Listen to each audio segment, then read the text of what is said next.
Hello, my loves. Hello, my loves. And welcome to Monique and Sydney's open relationship. Hey, Daddy. Hey, Mama. We ready to do it? Let's go. Well, today is an exciting day because this is going to be our first show that's going to go into our YouTube channel. That's what's up. So you feeling as excited as I'm feeling? I'm feeling more excited. If that is possible. So listen, was it yesterday or the day before that Dr. King, they were celebrating 50 years when he was assassinated, right? It was Yesterday, 50 years of when Dr. King was assassinated. And I think that that's something that we should always remember. We should always cover. We should always talk about. However, there are some people that was in that civil rights movement and that was very important to that movement, but you never ever hear about them. Mm-hmm. You never ever discuss them.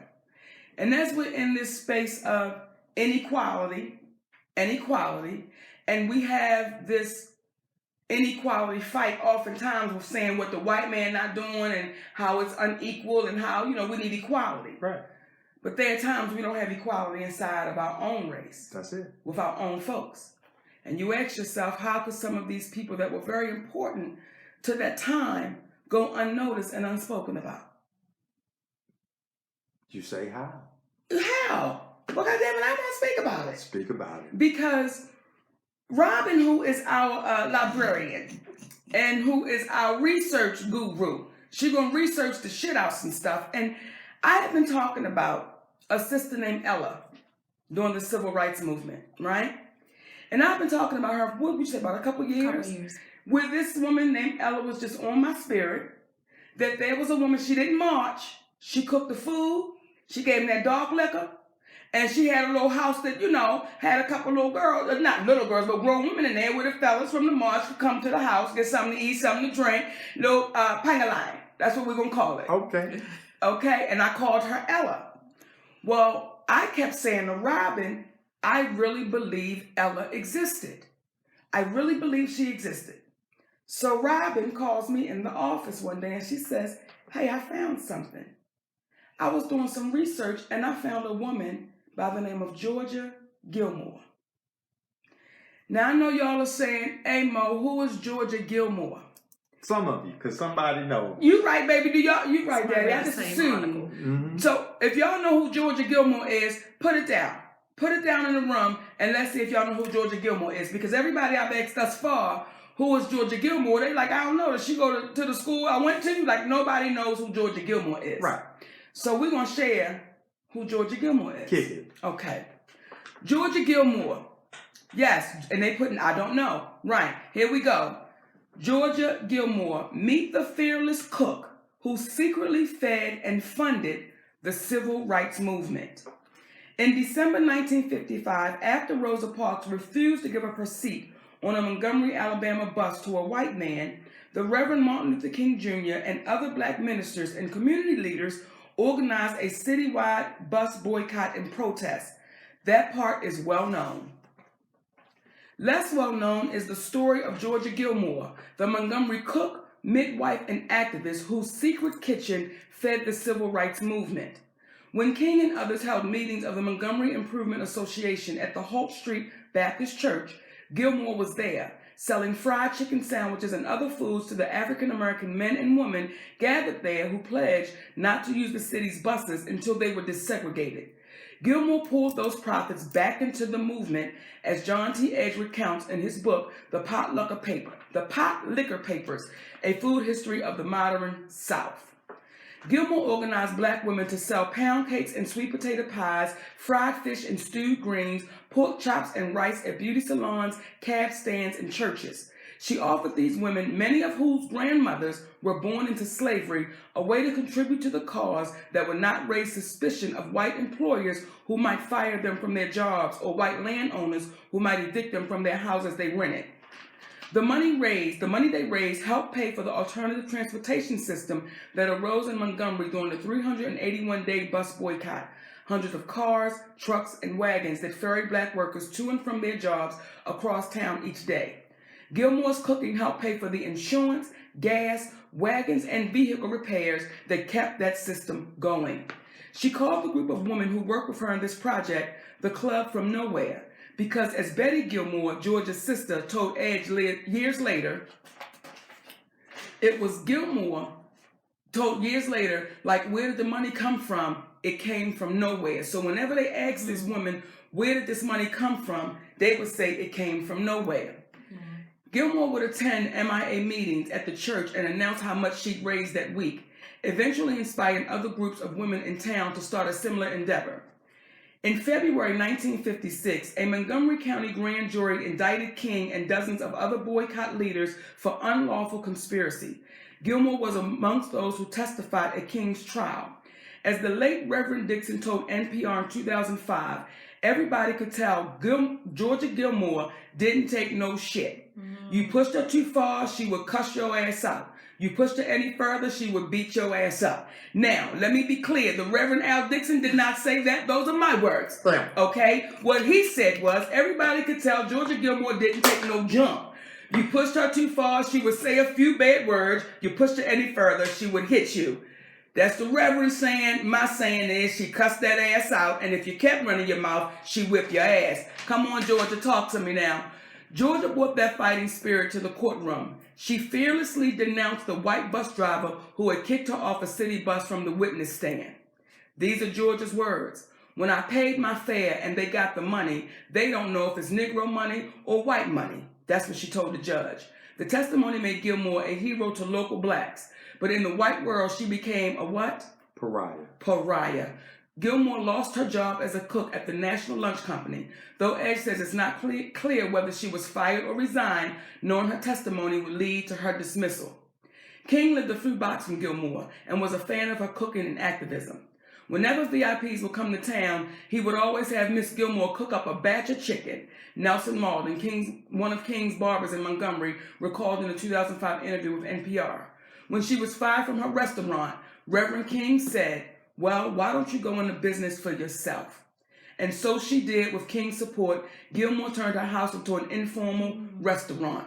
Robert F. Kennedy came, Lyndon Johnson's been there, Dr. King bought him. Gilmore's son, Mark Gilmore, who died in 2008, told NPR. Now, it was important that we share that story. Because if y'all are listening to that story, what it is saying is, that woman was fired. They turned her away because what she was doing was taking a stand. And that is her I don't know if picture. y'all can see her, but that's a big black woman. Come on. Right there. There's some big black soldiers and some big black arms and a big pretty smile. And she had a whole front tooth missing, which means she took her ass whooping and she gave one. Come on. Because when you have a whole front tooth missing, that don't just fall out. And what I dug about her was, see, in my humble opinion, Daddy, Georgia Gilmore was that one that had that real conversation with Dr. King.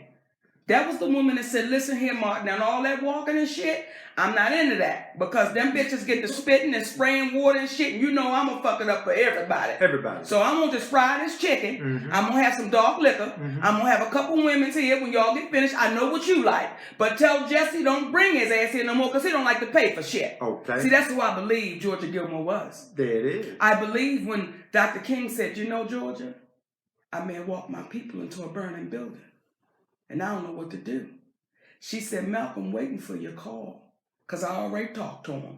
He said, tell Martin. Because Malcolm came over and got some of that chicken too. Well, he didn't really get the fried chicken because he was healthy. Okay, Malcolm got that baked chicken. He said, tell Martin, whenever you're ready, I'm right here. That's what I think went down. There it is. That's what I think went down. Well, that's all right. And why don't we know about her? Why don't we know about Georgia Gilmore? That's a question that we really have to ask. Why don't we know about her? How come none of the brothers, in all of their speeches and speaking, how come no one ever spoke of this woman? When you watch the movie Hidden Figures, and what was the man that went to space? Alan B. Shepard. He went to space. What was the other one? The real popular one that we knew about? I can't recall his name. Glenn Roberts? Oh, Not Glenn Roberts. Yo, what was the man's something name? Glenn. Something. John Glenn. John Glenn. As everyone applauded John Glenn and the other white men that went up in space, they knew it was the sisters who got them up there. But you never heard about them until years later. And I think that also what this is showing is the same black people that existed back then are the same black people that exist right now. Mm. We oftentimes think because we have new technology that things have really changed, but the same individuals that we hear about now, because they're individuals that are saying, well, why are you protesting Netflix, and why are you doing this, and why are you doing that? And what this speaks of is that everybody has their own way of doing their protest in their way, because everybody has their own individual assignment. So this woman was able to support the movement from behind the scenes, and obviously she wasn't looking for the notoriety. This came from obviously the heart. But when you hear when Martin Luther King said, I'm going to be going to jail in Alabama, and will y'all be coming down to go with me? And only 55 people showed up, and there were 5 ministers alongside of him.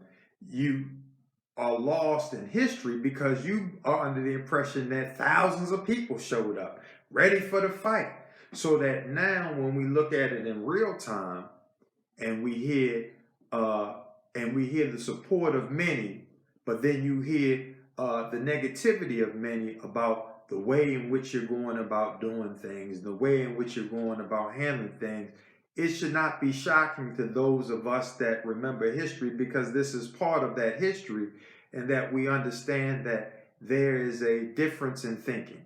There are those who are caught into what society says and the opinion of the masses, or what appear to be the opinion of the masses, and there are those who are free thinkers and say, that doesn't make sense, that we've got to pay the same amount of money as these white folks that are getting on the bus, but yet we've got to get on the back of the bus. Come on. And the way in which we support the movement comes in various fashions. But if you notice in our history, women are typically put on the back burner. And that's why it's very important for that husband of hers Tell him to sit next to her, because I was raised by women, nurtured by women. Women have treated me the best. And oftentimes when you hear the story of young black men, or especially in our culture, men of color, you hear about the high regard that they've had for their mothers and the high regard that they've had for their grandmothers. But then somewhere along the line, that high regard is lost in the woman that they choose to make theirs, or the women that they choose to lay with, and they're just someone for them to release their joy juice in. say it. Someone to release their joy juice in, I and then like they that. are left, and you leave them to the side. So this is why it's important that we have these conversations, to realize and make people understand these things. There's nothing new under the sun. Nothing. And you know, earlier, Daddy, I said inequality and equality. As we fight so hard for equality from the white man, we fight for it. And I saw Akon do a interview. And Akon said in this interview, he said, you're fighting for something you'll never get. Because this place called America was never designed for African people. He said, so you're fighting a losing battle, because you're never going to get the equality and respect that you're looking for until you say, I'm okay with my own folks. I'm okay with... When we did the Monique show on BET, I got to share this with y'all. There were folks that were saying, oh, it's BET. Oh, girl, oh. And we had to say, we okay with us. Now, if anybody else want to come to the playground, come on. But we're okay with us. And But there was also a need for certain people who were producers, and their thoughts were, how do we get the white folks to come support what we're doing, yes, to validate us? And our position is, it's not about the white folks, it's about all folks. But we're no good to any folks until we first focus on our folks. Because we are the crux of the matter as it pertains to us, because on a regular basis, like for instance, to speak in reference to Isaiah Washington and having Kimberly Clayton Hirschman and read and have this information fall into our hands and then have her come on. If we were a news organization, they would consider that Pulitzer Prize winning work because of the information that we provided that had a man under duress for 11 years of his life, over a decade, over a lie. Over a lie. So when you see these types of things that are transpiring, and then you have people that are saying, well, why are you upset with Netflix? And that $500,000 is a lot. And when people heard Kimberly Clayton Hirschman speak, what they then heard was that experience is similar to my experience. The inequalities are similar to my experiences. And we get caught up into the dollar amount and need to get caught up into the experience and what that amounts to as it pertains to the quality of our life, because the inequalities that we experience on a regular basis leads to the inequalities in our lives. Come on. And that's the part where we continue to be lost, misplaced, confused, conflicted, because when you see our Latin brothers and sisters, when some shit go down, our Latin brothers and sisters lock arms and say, we're going to fight for it. Our Mexican brothers and sisters, our Asian brothers and sisters, and I'm not saying all of them, but you see, they come together. They come together. I'm not saying all. Well, I'll just say this. Because it is our community, we oftentimes take the approach that we are somehow a different breed of being. Yes. But we are not. The human spirit, or the spirit of who we are, there is no difference from a linear standpoint of one group of people than the other. Meaning, I've been in classes where, specifically a comedy class where, and I've said this before, where there was a young man who was of Jewish descent, and he said, I'm a poor Jew. I'm poor.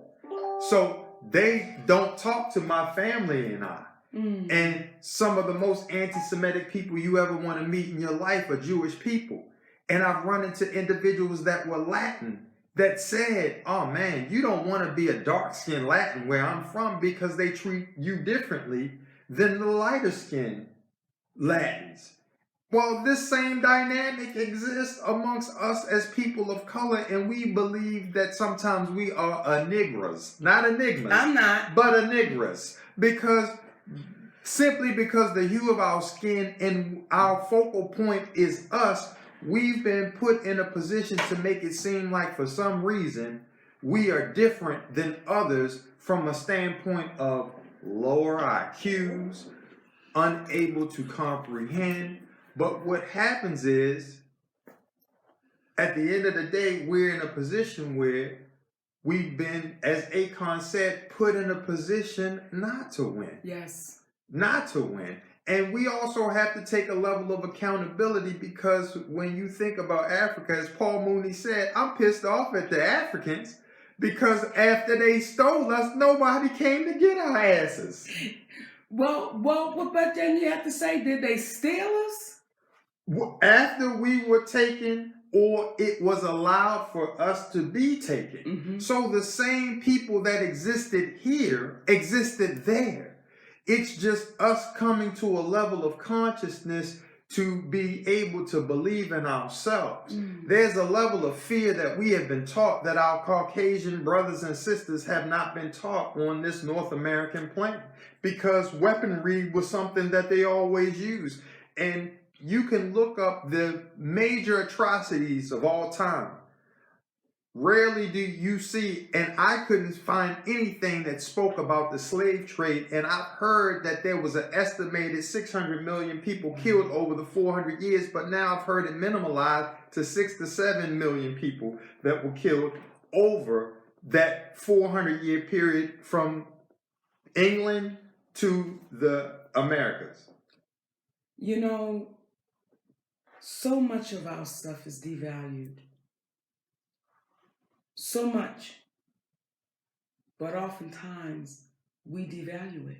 Yes. You know, I have an aunt, Bessie. And my Aunt Bessie will tell you, when you say you are African, she will tell, baby, she gets offended. She gets upset. She will tell you, I'm not no motherfucker. These are her exact words. I'm not no motherfucking African. I'm Indian. Okay, sugar, I'm sure we all mixed up in there together. I'm sure we are. But it's as if to call her African, she gets offended by that. That's the same aunt that said, I'll never use a black attorney. I'll never use a black lawyer. I'll never use a black doctor. That's the same aunt. And when we're children, imagine that's being poured into us. As children, going in our grandmother's house, we playing, having fun, but you still hear those conversations. You still hear that. And if you're not strong enough to say, well, why won't you go to a black attorney or a black doctor? If you're just saying, well, because they didn't do it, I'm not going to do it either. Do you see how we mess ourselves up with equality and inequality? Even when we talk about the civil rights movement, this is just for me humbly. I would not have marched with Dr. King. Because that would not have made sense to me, as it still doesn't. You can't tell me if we walk down this street and we're walking down peacefully and they come and they punch me in the side of my face and you say turn the other cheek, I am going to turn the other one so I can get my fist ready to hit that bitch back as I come around with the strength. I'm going to turn it and strengthen up and come back. It wouldn't have made sense to me. Right. But when you think about what was the civil rights movement,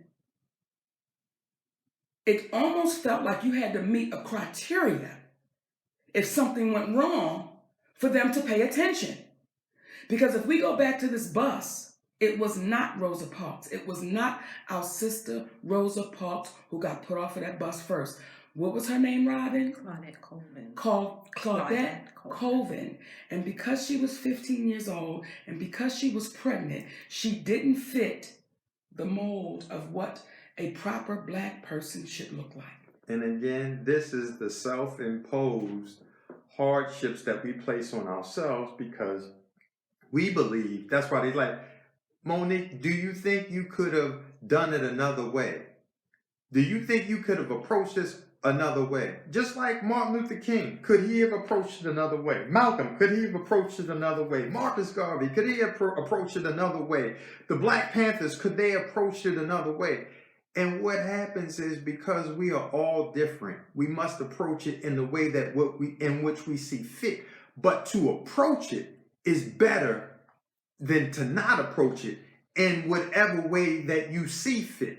Malcolm tried to use Gandhi's approach, which you can respect, because there was a lot of us that got our asses whooped using that approach. Come on. Malcolm said, no, man, by any means necessary. We've got to fight back. But you see Muhammad Ali, he had his approach. You saw Jim Brown, he had his approach. You saw Kareem Abdul-Jabbar, he had his approach. Bill Russell. But the mere fact that these men approached it, yes, these individuals approached it, is something to be said. But to go back to the initial point, they say behind every good man is a great woman. And the problem is, in this society, we forget about the great women. And we don't speak about them because they're empowered in a way that men simply are not. And to speak to how powerful women are and how in tune with nature that they are, it's the reason why they outlive men. You can't say we're the strongest sex, but we die before y'all asses. Okay? You are the conduit to life, but once we are born, we forget about the life that got us here in the first place. So there needs to be a level of recognition, and it's so bad that when you see a black man standing by his black woman, come on, that there is ridicule from black women because of that. This is a level of sickness that, again, has been imposed upon us, but we've bought into it. And now we've got to remove ourselves, in which we will talk about on another show, from the Enlil and Inky effect. The difference between individuals who are focused on the icon and those individuals who are iconoclast, who don't believe in putting someone up on a pedestal. because of what it is that they've done. You don't put Gandhi up on a pedestal or Martin Luther King up on a pedestal because these were mere men. But you put what it is that they were searching for and trying to accomplish, which was love. That's the pedestal that you pursue. So when we stop focusing in on having these human beings who are gods and focus in on the things that are going to bring us together, which are what they're talking about: love, equality, integrity, fairness. It doesn't matter what culture, what color, what sex you are. When you insert these things into your everyday life, watch how things start to change. And they start to change for generations to come. Because we keep passing on the poison. And what I mean by that, and as I said, Daddy, I said, and this word gets me every time. I said, when they see us together and they see you standing with me, it's an enigma. Bam.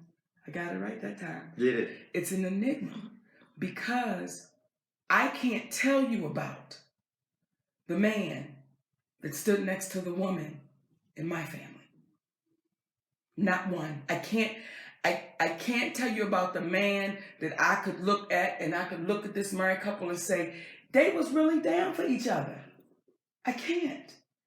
And beyond that, we look on a daily basis. What I'm looking forward to is the day we see men standing with their women on the front line for this inequality. Because we see women are getting men into office.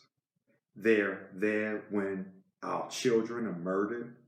When the men are murdered out in the streets, there goes the women again. But where's the support for the women so that it is reciprocated? And we've been put in a position mentally to believe that women should be subservient to the man, as opposed to willing to give and willing to take. And it should be both ways, because anytime you have a person that you could not be here without them. We can't be here without you as women. Plants can manufacture themselves. Female plants can manufacture themselves without the usage of a male. And there's some people that know that with the usage of marijuana, the stronger plants are those that are procreated by the female, and the moment the male comes into the play, there are more seeds in it that lessens the potency of it. And they get the popping. Okay, well then that's a personal experience. No, I just think I had read. Okay. With them seeds. Okay, that's what it is. You had read all of a sudden. Pat. But so I believe Kanye just said that Kim Whitley had referred to Oprah as a god. Yes, she did. And that she'd be ashamed of herself. Well, what I will say is this, is that saying to Oprah that she is a god is not just poisoning the mind of the people who hold her up high. It is poisoning the mind of a sister named Oprah Winfrey. Yes. Because what then happens is she then believes in that, or have the potential to believe in that. Yes. Not understanding that the gods are immortal and that she too has an expiration date. Come on. And despite all the money that one may have, let's talk about all the love that you have in your life. Well, let's share that, because when you hear a person saying that they are the light, okay, and you have to be the light, I can appreciate that. So enlighten people on what's more important than money. Because what I seem to hear most of the time that we, especially in our culture, get caught up in is money. This is one, and I'm gonna show her a picture again. You see it? Georgia Gilmore. Look at that sister. I want us to get a good look at her. Georgia Gilmore, do we see her? Georgia Gilmore, do we see her? Do we see her? Do we get it? Do we understand it? Do we understand the importance that woman had to a movement?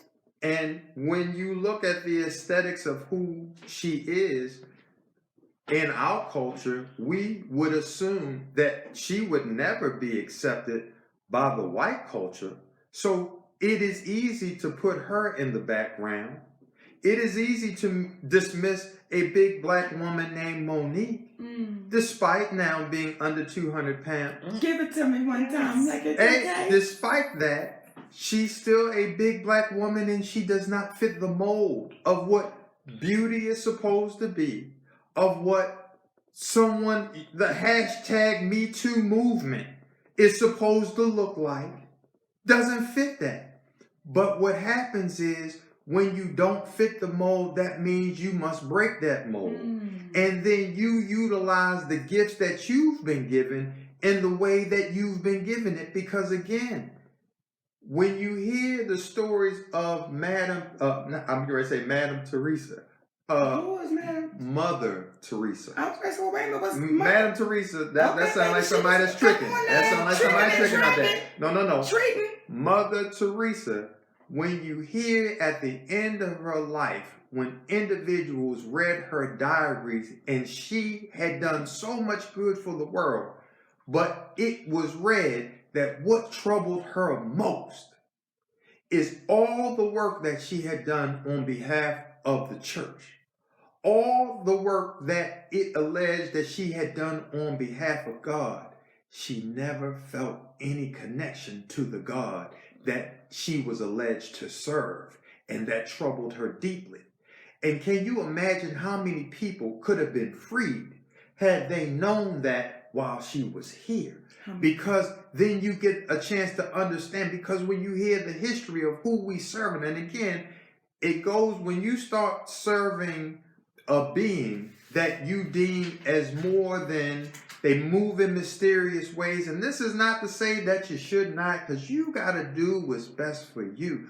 But when you hear the origins from people that existed thousands of years before us, and they speak about these individuals coming down on flying ships or boats, on dragons, wheels and wheels, they are describing beings that were space travelers. And due to the fact of their advanced technology, what other words could you refer to them as other than gods? So the insertion of being looked at as a god was inserted to us as human beings.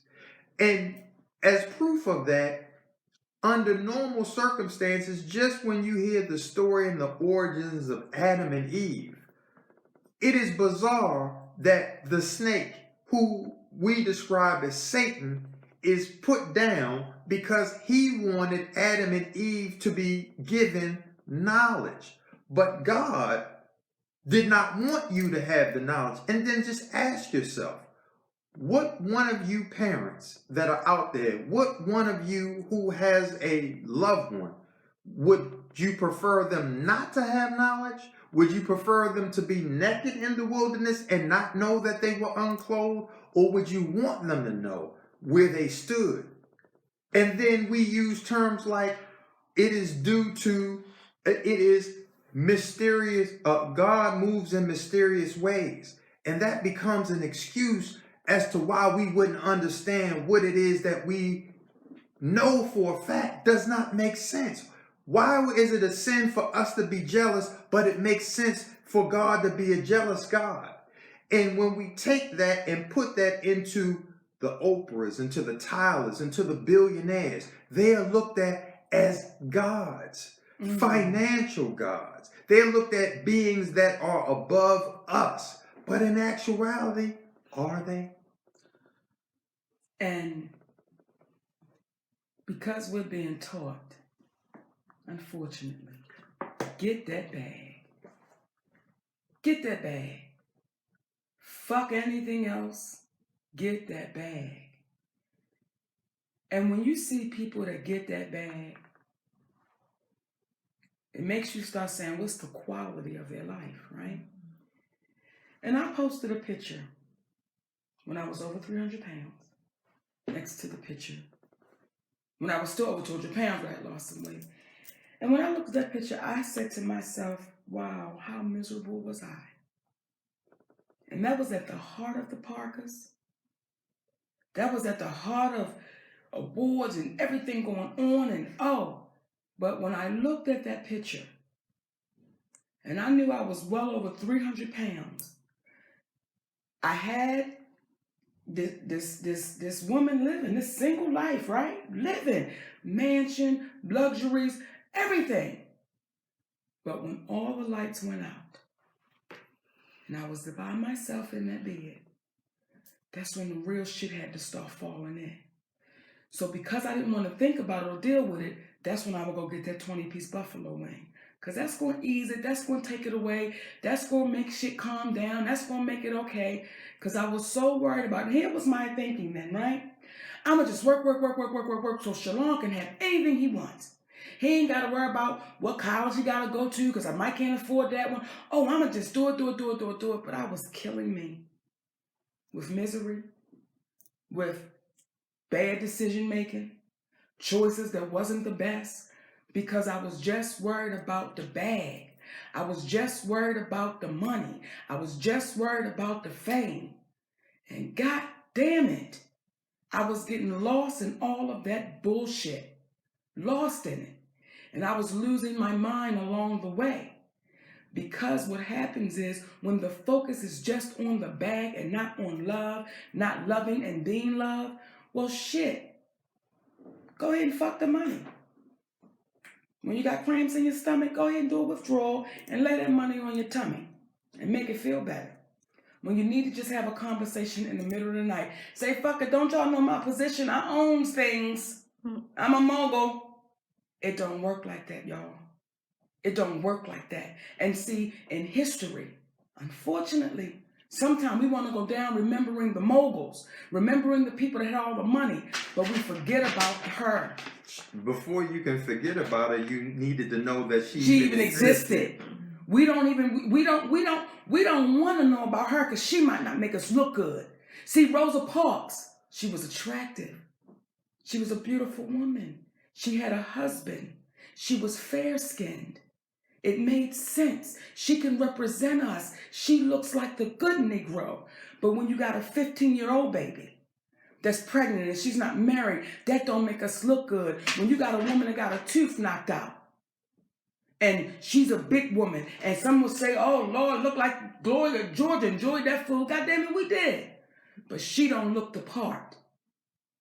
And as long as we stay there, and I gotta keep saying it because it's in my spirit to say it. And as long as we got a sister named Oprah Winfrey, who in my humble opinion, this is my humble opinion, single-handedly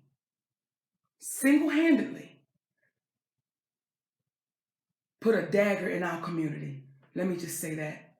And I believe single-handedly she's still doing the same thing because when you look at this woman through the years, where was she? When you look at her show through the years, how many of us was on it? But the moment, if you notice, when the show or the own network was going through some failures because they were trying to rely on, was it Rosie O'Donnell? It was Rosie Katie O'Donnell, Ford? Susie Orman. It was the animals. Okay. And yeah, she had the animals. Remember, she was doing the animals. The Discovery Channel on the animals. And the moment that she was given the business model of, that the successful networks all start utilizing black talent, black people, because they support, as we did for Black Panther, which on another note, we get excited about the movie Black Panther and we getting sold another bad bill of goods because if you watch the message of Black Panther, you've got one throne that all of these people are fighting over and you're missing what was stolen from us. You're missing the fact that we were armed to help one another, but we allowed ourselves to be enslaved. We are missing that. And we're missing little things like humbly. When you see, and I hate that the spoiler alert, but there's just this scene in there with Brother Bozeman, who played the Black Panther, and he's in the casino rolling the dice. No, he's putting his money on a number to come out, and he wins. And then all hell breaks out inside of the casino. And he gets up before he gets his money. And Stan Lee, the inventor of all the Marvel comics, then comes and sits in his chair and picks up his money. And to me, because I'm probably putting a lot on it, but the subliminal message is, black man, you'll make it, but I will take it. Come on, baby. Now, maybe that was just coincidental, but this is the world that we live in. So that when we see that enough, we start thinking, well, that's what we're supposed to do. When we see the fact that when you are light-skinned, that someone who may be Caucasian feels, and again, these are in not absolutes. There's nothing that we're saying that is an absolute, but these are things that have been seen. When you are light-skinned, you can be construed as a non-offensive black. That's what they will refer to them as. That is the reason why they were allowed to work in the house and so forth and so on. And then what happens is that separation creates a divisiveness amongst them because they don't have, that's not anyone's fault of the complexion of their skin, nor should it be held against them. But we who may be brown or darker skin, due to the ostracization that we receive because of our skin color, especially our darker skinned brother, now we feel the need to ostracize our light skinned brothers and sisters because they're light skinned and they're shown favor. Again, that is designed to divide us when we should be on some old, they can't help the complexion of their skin. Just like none of us had any say on what complexion that we would be. Because if we could, there's many of us who would abandon the black club. They would say, well, shit, it looks a lot easier to be white. Might as well go ahead and get that uniform. But the reality is we should be together in this. Because I've heard too many light-skinned people say, you don't know the troubles that I've seen just being light-skinned and just being left out of our own community. They are family too. When you're dark-skinned, the treatment that you get, as a brown-skinned man, for some reason, I never really felt like you kind of like in between. You kind of neutral. Like, all right, you ain't so dark and you ain't too light. You like, oh, you okay. I'm gonna allow you, but you still experience a balance of both. So these are ways that we have been divided as a culture. And then mix that in with being a woman. Now you're at the bottom of the totem pole. And we keep trying to fight for something that's not ours. It's not ours. It's not ours.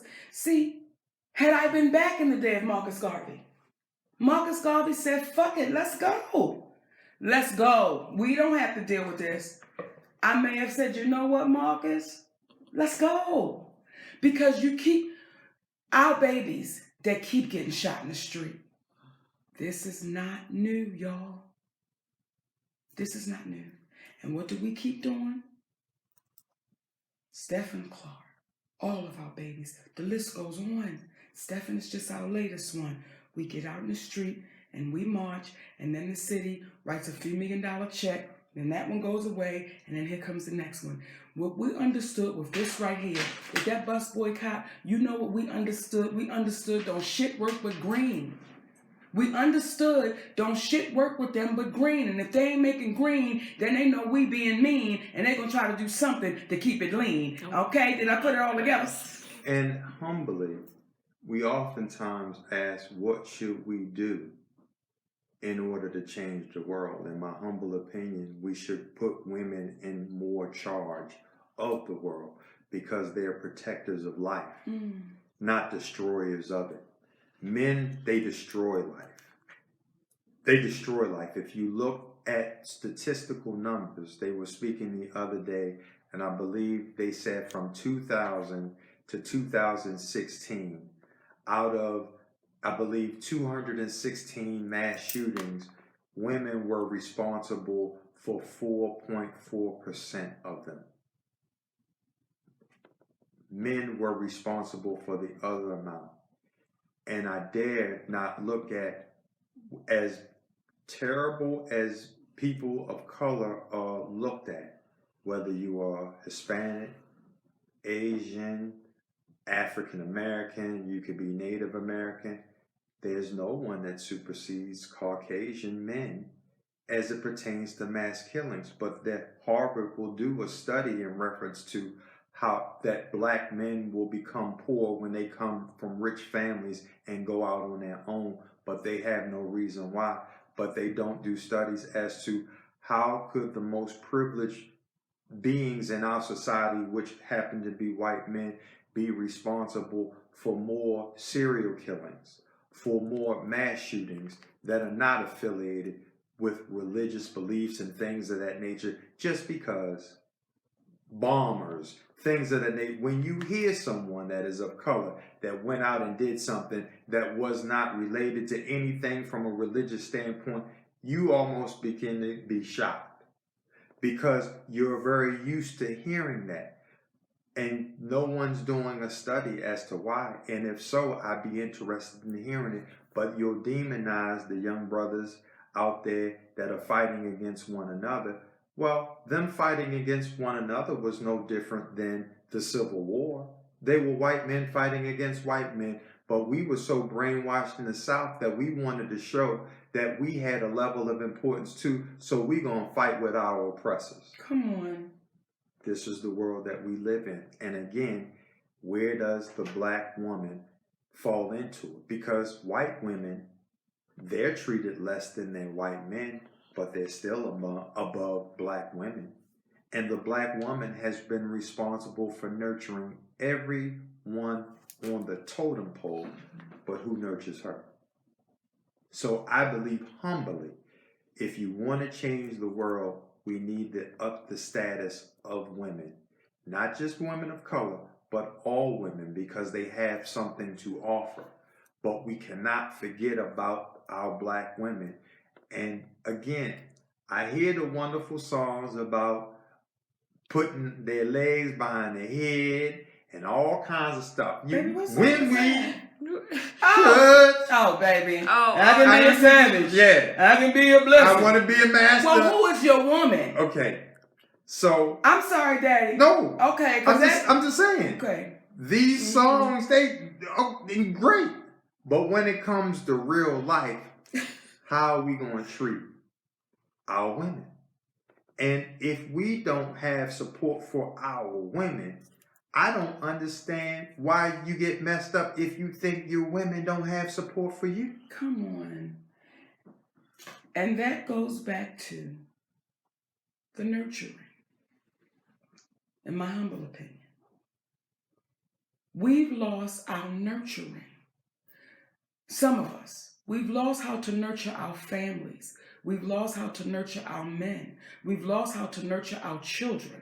Because again, we so busy trying to be the fucking boss. We so busy trying to get the bag that we've lost the nurturing aspect of it. I don't know if I'm not watching a cooking channel. I don't know what reality show I've ever watched where any of those women said, God damn, I'm going in this kitchen and I'm going to cook for my family. You know what? I'm going to rub my husband's back and then he's going to rub my back. I've not seen that. All I see is I want to go on a luxury trip. It's got to be blinging and it's got to be banging. But God damn it, where's the nurturing? And because we've lost the nurturing, and I have to speak for me, I'm just learning how to be a nurturer. And it can be challenging. Because again, I'm a Sagittarius. I'm a beast. And a man. With a bow and arrow. With a bow and arrow, I shoot the shit. But I'm just learning how to be nurturing and not be the aggressor, not her. Because a lot of us, when we are single women and we do have children, fuck nurturing. I just got to get it done. I got to work these 2 jobs. Listen, did you do your work? Did you do? So much is being missed and looked over and swept over. You almost say, do we know how to nurture? And the answer is yes, we do know how to nurture, because for all of what you may not have been given as it pertains to your upbringing, all the nurturing that was removed from your life is where you fill in the blanks, because you know what you needed as a child and you know what you need as an adult. And that is the thing that you give to that other person. And as a black man who had an opportunity to be nurtured by his grandmother in a way that in real time I understood this is an anomaly. And I will never be nurtured by another woman like that again. In fact, it wouldn't be right to be nurtured by another woman like that, because at this point, I could do anything. You understand? Grandma was the type of person you accidentally burned down the church, but she wanted to know, well, who gave you the matches, though? Nope. Okay, I got them off the nightstand, Grandma. Okay, then. Well, Grandma got to put her matches up. But what she taught me was kindness. And she also, too, was a Sagittarian woman. And what she showed me was fairness. And what she showed me was how she cared about the community. Because, see, growing up, my grandmother lived East Preston Street, East Baltimore, okay? And back in the day, if you loaned somebody $5, that meant some shit. And if you told them you was going to come back with $5, $2, because, see, $2 back in the day, that'd get you a Pepsi, a couple loose Newports, you gonna step in. It allow you to get your ass, Mr. John coming through with the street number. You can get you 50. You can do something with that. Now, when Thursday come, if they don't see you, my grandma gonna remember that. See, that was back in the day when the man come down the street with the mule and the vegetables, and they went out there and got the vegetables from the man. I'm talking about back in the day. But you gotta do it right. Watermelon!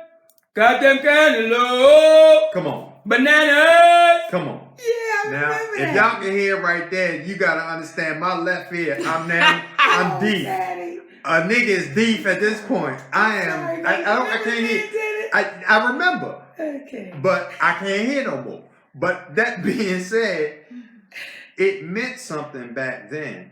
And we got away from it. Because my grandma would say back in the day, now, I gave him that money. He told me he was going to come back. But guess what? He ain't got to never worry about me giving him that money again. These are the lessons.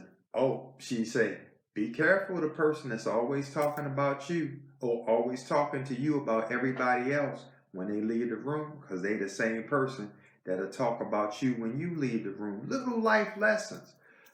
But there was a level of appreciation by her own sons that my grandmother never received. And she was so gangster, because I married Minnie Hicks.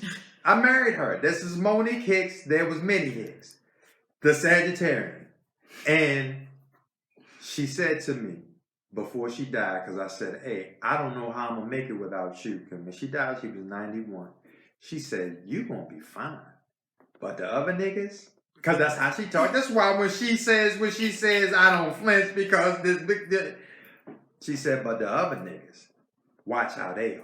And I watched my father, and I watched my uncle, and I watched how they were messed up, because they didn't realize the gem that they had when she was here. So us brothers who are here now, don't miss out on the gem that we have in our black women while they're here and while we're here to be there next with them, because they're going to be here when our asses are gone, because they outlives us. They're going to outlive us. That's what they do. Know that. Baby, just look at the statistics. That's why I'm saying when you look at women, they are designed and built to last in a way, unfortunately, that we are not. And we just accept that.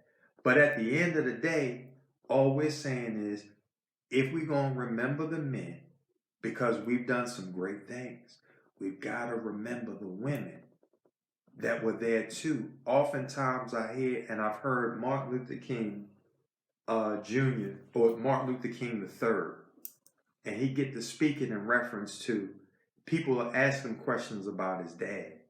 And what I noticed that he always has to work in, yeah, my dad is great, but I need you to understand he had a wife too. Come on now. And see, we forget about Sister Coretta. Come on. We forget about the level of strength she had to have to stand next to him. Come on. On a daily basis. We forget about Sister Betty Shabazz. Come on. We just talk about Brother Malcolm, but we don't understand the power of these women to endure the struggle from aside while they doing business. They got to take care of their family. So all I'm saying is, let's not forget our sisters. You know, those brothers died young. Mm-hmm. Yes, they were young men. And their wives were young women. Did they outlive them? They did that. Yeah. Mm-hmm. But you have to ask yourself, these were young women. Vibrant, young women. And what was that life like when their men were taken? Because who was going to take Betty Shabazz on a date? Like, nigga, I fuck with Malcolm. What the fuck do you want to talk to me about? Who could have said, Coretta, I want to come and sit on the porch with you? And do what, sugar? My husband was Martin Luther King, baby. Like, so how strong and amazing were these sisters that kept going with life? And somebody said Winnie Mandela. Oh, please, yes. Come on. Our sister Winnie, and we hope you enjoy your next journey, baby. But our sister Winnie, and we talked about her the other day in the kitchen. Mm-hmm. And Winnie was like, listen, Nelson, Mm-hmm. I hear all this peaceful shit. I hear you. But the shit that they did, no, sugar. I'm not saying I'm starting no shit. But what I'm not going to do is sit by and let them bring some shit to us. And I can't help but believe that she, at some point, had planned in her music box, I was going to say iPod, the big payback. Because it was like, we got to get some get back. And I understand those women too, Daddy, why they would never marry again. Because I've told Sydney, I said, if you were to leave this earth before me, there could never be another man that I would want to be his wife. Never. Because my husband is loving me in such a way, I don't need to be another man's wife if my husband should leave before me. Now she may give up that booty a little bit from time to time. Okay, because she don't give up the booty. Because I'm like, girl, don't give me that. Give it up. But you almost like, listen, how the hell you gonna follow Martin Luther King? How you gonna, you out on a date with Coretta? Like how? How? Like what you doing? Listen, Coretta, I'm gonna have to holler at you later tonight or something, side or something. She'd be like, listen, Lil Martin and Dexter, they don't play that. They don't play that. So we gonna have us some coffee and call it a night. Just call it a night. All this coming over after they go to bed. Are you out your damn mind? Right. But think about that, though, sisters. That's why we can never forget our sisters, because, yes, they were married to the men. And I'm sure some of their decision-making was based off the conversations they had with their wives.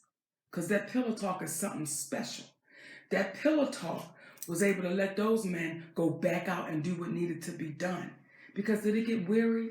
Did it get lonely? And see, as much as we celebrate Dr. King right now, again, back then, there were those scared niggas that said, no, Martin, if only 55 showed up to go to jail. But now it's a national holiday. Where was our national asses back then? Where were we back then? So just like right now, with this boycott of Netflix, and yes, we're going to keep saying it. And when people say, well, Monique, don't you think that was drastic? You goddamn right it was drastic. It was so fucking drastic, but isn't inequality drastic? And when you hear people now giving her props for bringing these things to the forefront, which allow other shows that are in their third year that were hits to now finally get a raise and go from $25,000 in their third year in their first year, and second year, and third year, and at the end or in their fourth year can expect $250,000. Well, understand, after the second year of Friends, they were making $1 million an episode. Come on, they went into the second year. They went into the second year making $1 million an episode. So There's always a difference, there's always a reason, and there's always an excuse. And in addition to that, when you're dealing with something that happens such as this, you can't feel sorry for yourself. Mm-mm. You must endure the challenge that is put in front of you. Meaning, despite all the challenges that may be associated with speaking out in reference to Netflix, speaking out in reference to Oprah Winfrey, Tyler Perry, Lee Daniels, none of this is being done in animosity. It's being done in an objective way to say, listen, why are we doing these folks the disservice of allowing them to continue on doing the same thing when there's a possibility that Oprah Winfrey is truly the light? And that she would say to enlighten people, you know what? I've reflected on the reason and on the fact that they've called Monique difficult because she elected not to promote a movie for Lionsgate when she had no deal with Lionsgate or any contractual agreement. And in my silence of that, I was also a part of the problem. Brother Tyler Perry, I don't know if you understand the magnitude of what will happen the day in which you follow through on your promise so that people will understand why it is important to speak up in reference to people who are a part of the inequalities and you issue the public apology that you said you would. And anyone who's paying close attention should understand this. If what we were saying was a lie, they would have sued us at this point. If what we said regarding Tyler Perry was a lie, why would they not sue us? Why would they not? In all of these shows that they've been on, why is no one courageous enough to ask them one question? Why is no one courageous enough to ask Lee Daniels, well, what made Monique difficult? And was she not difficult on Shadow Boxes because you wanted to do another movie with her? We've got emails where it went from, I never issued her any offer to play Taraji's part in Empire, which Taraji's supposed to be playing that part. Can't nobody be Cookie but Taraji. Come on. But that said, don't act like you didn't do something that you did. And why would you do that if she was so difficult? So we have to ask ourselves these questions. And why would a woman who knows what she's up against, and why would that husband of who hers, knows what we're up against, that husband of mine, why would we go against juggernauts in the game? But we choose not to attack Tiffany Haddish. We won't say anything against her. We won't say anything against that young sister that was on the reel. We ain't trying to beat up Kim Whitley. Ain't trying to beat up, what's the sister? Cheryl Underwood. No. Because Whoopi Goldberg. Not trying to go after them, but have to bring them up to make a point that fear, which stands for false evidence appearing real, is real. See, fear is real. And when people are under the impression that if I side against the powerful, they might get me too, we understand that. So there's no need to go after you. We just want to address the powerful. And again, not call them out, but call them up to raise their consciousness to be the light that they say they are. Oh, baby. It's that time. It's that time. You know, we want to thank y'all every time y'all come and y'all share with us and y'all play with us. And the name of the show today is Who is Georgia Gilmore? And we have to keep having these conversations so Georgia Gilmore doesn't become another hidden figure. And when you look at that pretty woman right there, that's a pretty woman right there. It looked like she's saying right there, let me fix my hair, or I have to say some shit to somebody before y'all click this picture. And y'all know I'm trying to get my shit together. It's because of sisters like that I can sit where I sit, unapologetically. Because when I do read those stories, what those sisters are saying is, baby, you gotta stand and you gotta be fearless in your stance. Point blank. You've got to be fearless in it. And I know Sid said to me, he looked at me the other day and he said, Mommy, did you think this was going to be a cakewalk? Is that what you thought it was going to be? A cakewalk? Because anytime you're fighting for change, what I didn't think was that my own community, not all of them, and a small fraction of them, I have to say a small fraction of them will say, Monique's stupid and crazy. But that's just because there's a level of follow-up to history that she's doing right now as to why she didn't think that. And to paraphrase Dr. Martin Luther King, because I don't know the exact quote, I believe it went a little something like this. In the end, you will not remember the harsh words of your enemies, but you will remember the silence of your friends. If you're a friend to someone and you see them going through it, you cannot be silent because you're worse than the enemies who speak aloud harshly. So to that end, we want to thank each and every one of y'all, and I got to take this time out, Daddy, to thank the people that came to the show in Grand Prairie, Texas, Thank at the 'em. Verizon Theater. I want to thank y'all, babies, to walk up on that stage to that packed house. I want to thank y'all, babies. That show was one of those shows that was absolutely,